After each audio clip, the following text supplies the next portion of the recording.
My name is Cherish Lathan, and this is my presentation for the Module 4 quiz.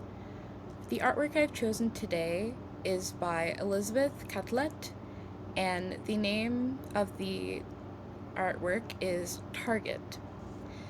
The date that it was made was 1970.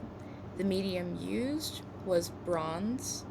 The dimensions are 20 by 14 by 22. The country of origin for this artist is the United States of America. The museum the sculpture resides in and will until January 2025 is that of the Brooklyn Museum in New York. This artwork relates to power and politics through describing systematic oppression.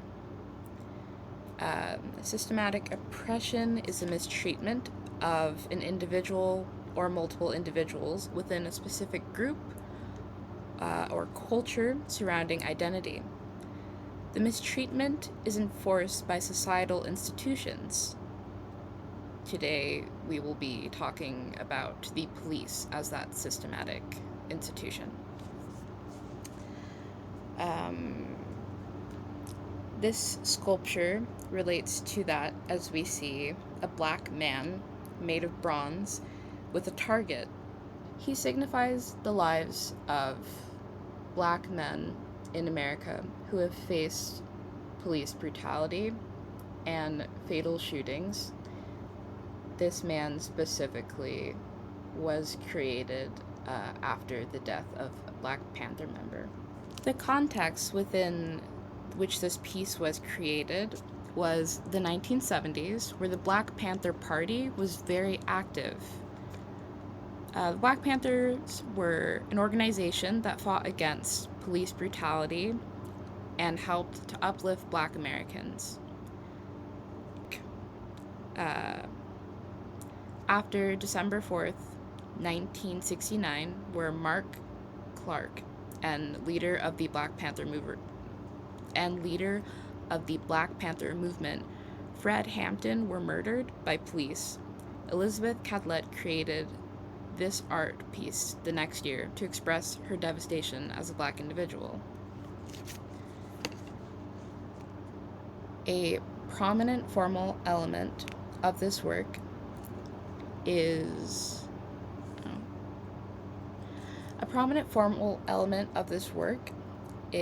the use of line. We see in this art piece 4 lines presented as a cross bound together with a circle, creating a target that is directly in front of the man sitting on the same post. Another prominent element would be expressionism. The man in the sculpture looks older.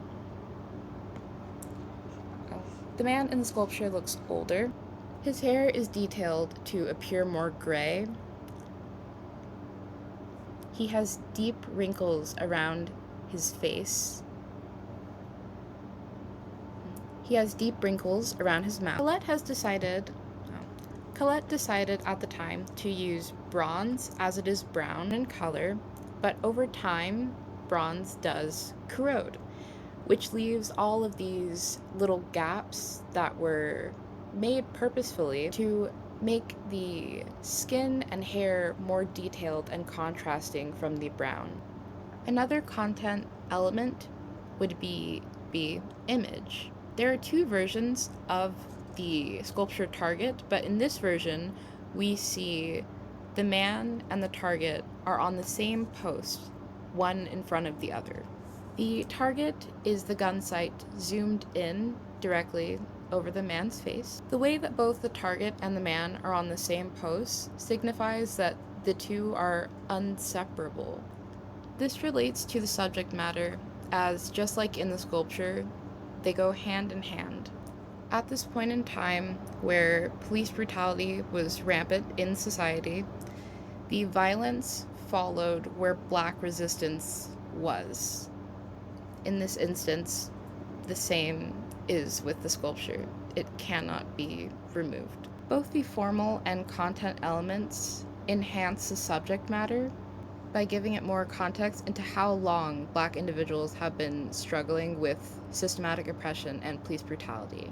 It shows how the violence that we face is inseparable from our existence and resistance due to systematic oppression. I believe that this art piece can still challenge existing ideas of politics and power. I say this as systematic oppression in the form of police brutality is still rampant in today's society, and I think this piece achieves that idea within the composition.